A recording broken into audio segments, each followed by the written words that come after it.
est majeur.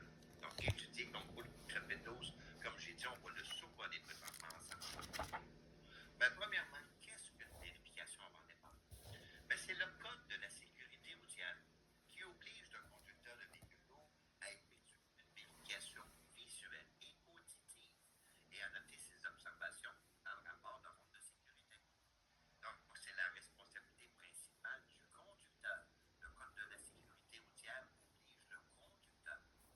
Par contre, il y a certaines compagnies, là, comme par exemple Robert Transport, ça arrive ça, et d'autres compagnies, il y en a beaucoup que c'est des mécaniciens qui vont faire la vérification des véhicules avant chaque départ. Ça, c'est autorisé si un mécanicien certifié l'a fait à ta place. Par contre, si un mécanicien effectue la vérification de ton véhicule, c'est quand même toi la personne responsable. C'est ton véhicule, c'est ta responsabilité. Donc, il faut signer et approuver la vérification effectuée par le mécanicien.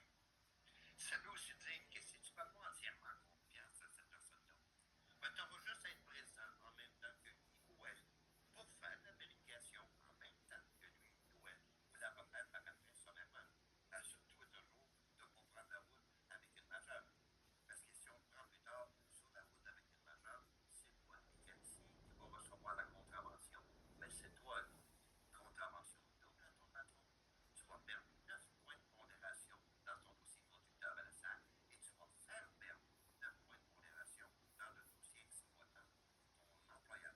Ça va coûter cher. En plus, tu vas marquer un véhicule bien sûr. Donc, assure-toi toujours de ne pas prendre la route avec une majeure. OK. Quels véhicules sont soumis à la vérification? Ben, tout véhicule de 3000 kg ou plus de masse ou de 4500 kg ou plus de PNBV.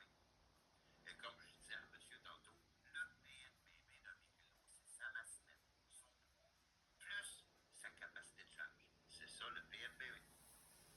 Et quand on parle d'un véhicule de 4500 kg plus de PNBV, on ne parle pas nécessairement d'un véhicule où tu as absolument besoin de la classe 1, 2 ou 3 pour le conduire.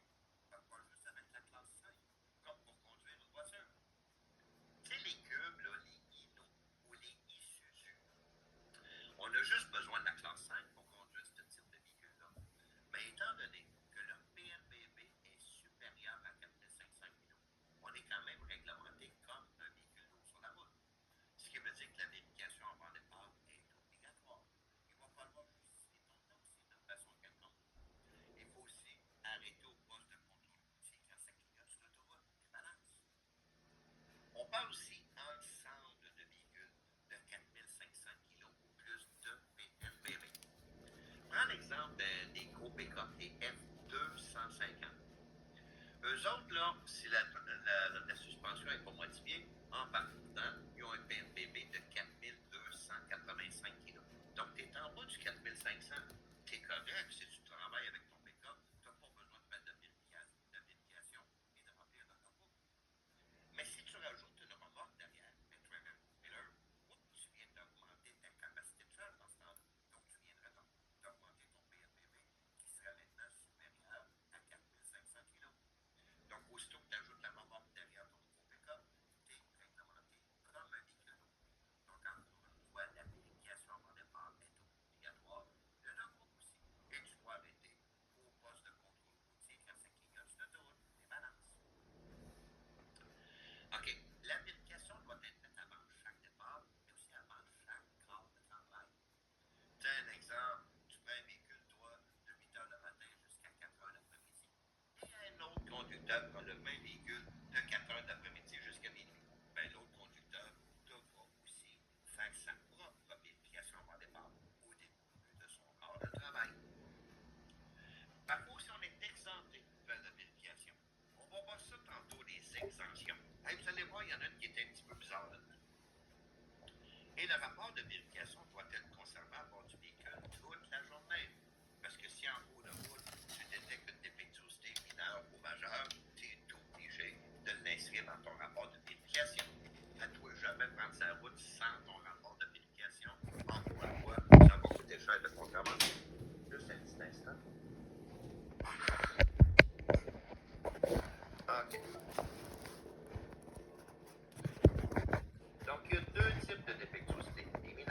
majeur. Avec une mineure, comme j'ai dit, tu es obligé de l'inscrire dans ton rapport de vérification. Mais avec une mineure, tu peux prendre la route, tu peux faire ta journée de travail.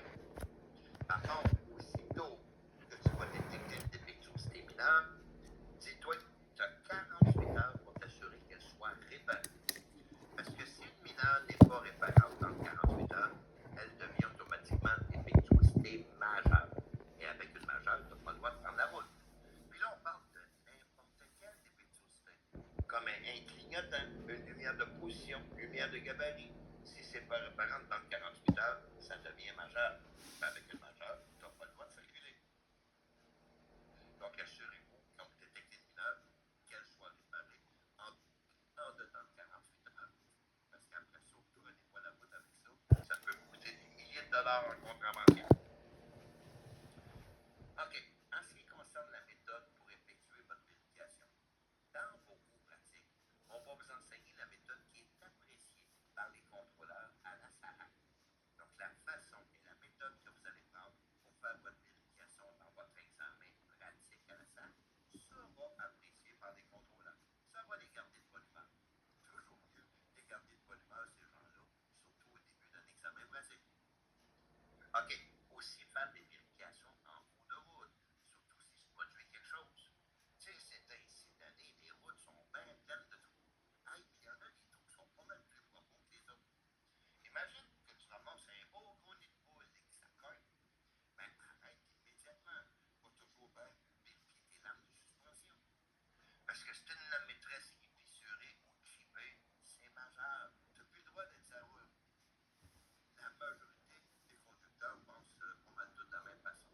On se dit, ben, moi, jeter un coup d'œil quand je serai rendu à destination chez mon client. C'est peut-être pas une bonne idée. Je serais peut-être mieux de jeter un coup d'œil immédiatement quand ça se produit. Parce qu'imagine, si tu te fais coller par un contrôleur routier une dizaine de minutes plus tard, hey, surtout le printemps comme ça, c'est la première chose qui regarde nos lampes de suspension. Mais s'il se rend compte que telle lampe maîtresse qui est grippée ou fissurée, c'est majeur. C'est sûr que tu vas expliquer au contrôleur, écoutez, quand j'ai fait ma vérification, tout était en parfait état. Mais j'ai poigné une nid de poule de 10 minutes, ça doit être là que c'est arrivé. Ben, le contrôleur, il va te répondre, madame, monsieur, pourquoi vous n'êtes pas arrêté plus de 10 minutes quand c'est arrivé? Là, vous circulez avec une majeure. Donc, c'est interdit. Donc, voici votre contravention. Contravention double à votre employeur, remorquage du véhicule et perte de 9 points de pondération dans le dossier conducteur. Donc, on arrête immédiatement quand il arrive quelque chose comme ça roule. Il va aussi falloir justifier ton temps d'une façon quelconque, soit par une feuille de temps, un registre allégé, registre régulier travail de ville ou registre régulier détaillé. Tellement de différentes façons de remplir un note, tellement de réglementations différentes qu'ils ont mis ça compliqué. On va voir ça ensemble dans votre cours G4 quand on va étudier le chapitre 11. Ceux qui ont déjà suivi le cours G4 parmi vous, ils savent de quoi je parle. Moi, vous ennuyez des heures dans matin. Ceux qui n'ont pas déjà suivi le cours G4, je vous invite à jeter un coup d'œil dans votre chapitre 11. Mais vous allez réaliser que sans cours, vous ne comprendrez pas grand-chose. C'est très mal expliqué dans le chapitre 11 toutes les réglementations concernant le logbook. Donc, on va tout décortiquer ça ensemble dans votre cours G4. Là, on va aller voir certaines pièces du véhicule, comme par exemple le régulateur de pression. Donc, c'est lui qui va activer et arrêter le compresseur. C'est un peu son interrupteur. C'est aussi le régulateur qui va s'assurer de répartir l'air équitablement dans les différents réservoirs de service. C'est aussi sa fonction. Mais regardez, le régulateur a aussi un autre nom. Et ça, prenez ça en note, très important. On peut l'appeler aussi le gouverneur. Parce que quand vous allez étudier votre chapitre 12, vous allez voir le mot gouverneur. Et à la SAC, dans les questions ou dans les choix de réponse, souvent, on écrit le gouverneur au lieu du régulateur de pression. Donc, assurez-vous de le noter, mais surtout de vous en rappeler. Parce que dans le cours de révision, là, quand on corrige les examens, je demande à tout le monde quel est l'autre nom du régulateur de pression, puis c'est bien rare comment avoir une réponse. Le monde l'a oublié. Donc, notez-le et rappelez-vous que le régulateur s'appelle aussi le gouverneur. Maintenant, le frein d'embrayage. Un véhicule lourd à transmission manuelle, c'est pas comme une voiture à transmission manuelle. Parce que dans ta voiture, on te conseille fortement d'appuyer à fond sur la pédale d'embrayage à chaque changement de vitesse. Mais tu ne peux pas faire ça avec un véhicule lourd à transmission manuelle. Parce que si tu appuies à fond la pédale d'embrayage, tu vas activer le frein d'embrayage. Le frein d'embrayage ne fait pas freiner ton véhicule. Ça n'a aucun rapport avec ton système de freinage. Le frein d'embrayage, lui, empêche les rotations des engrenages de la transmission. Ce qui veut dire que tu vas appuyer à fond sa pédale d'embrayage pour activer le frein d'embrayage. Uniquement quand le véhicule est arrêté. C'est dans le stationnement ou sur un coin de rue.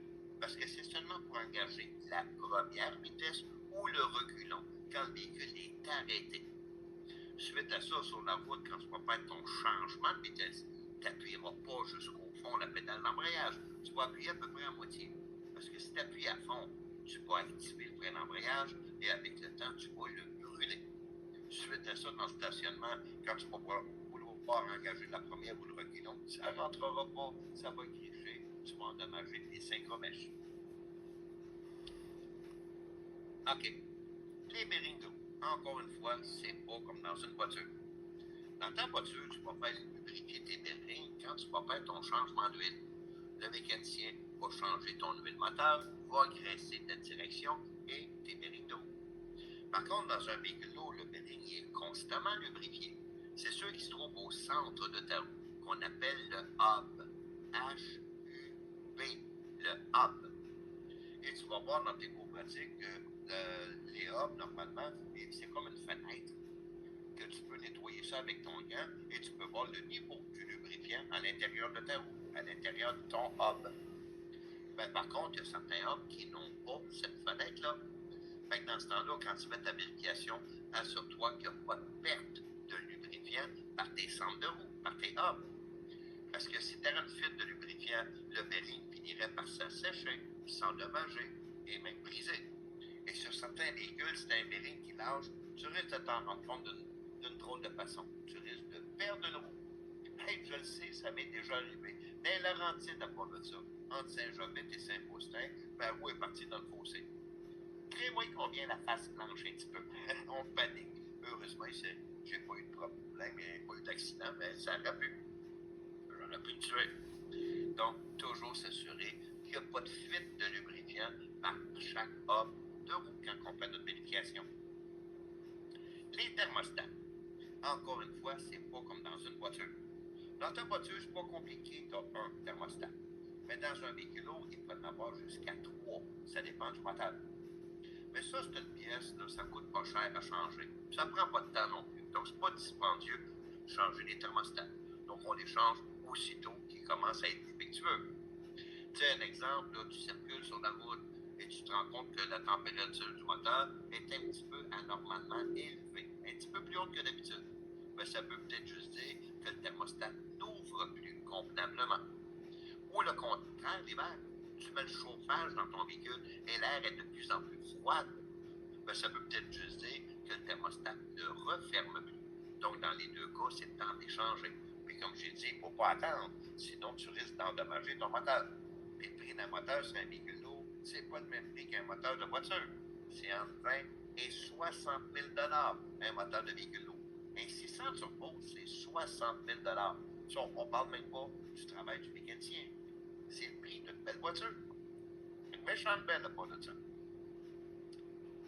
OK. Aussi, sur une des roues de ta remorque sera rattaché un odometer. Ça va indiquer le kilométrage que la remorque parcourt. Bien sûr, c'est pour son entretien. On a vu tantôt qu'il va falloir connecter 2 têtes d'accouplement pour amener de l'air comprimé à ta remorque, une rouge et une bleue. Il va aussi falloir connecter une fiche de connexion électrique, bien sûr, pour amener de l'électricité à ta remorque. Ici, sur l'écran, on en voit 2, mais sur ta remorque, il y en a une. Hey, ça, c'est pas compliqué. Tu as juste à rentrer Papa dans mon moment, puis la connexion est faite. On a vu que pour activer les freins de stationnement, il y a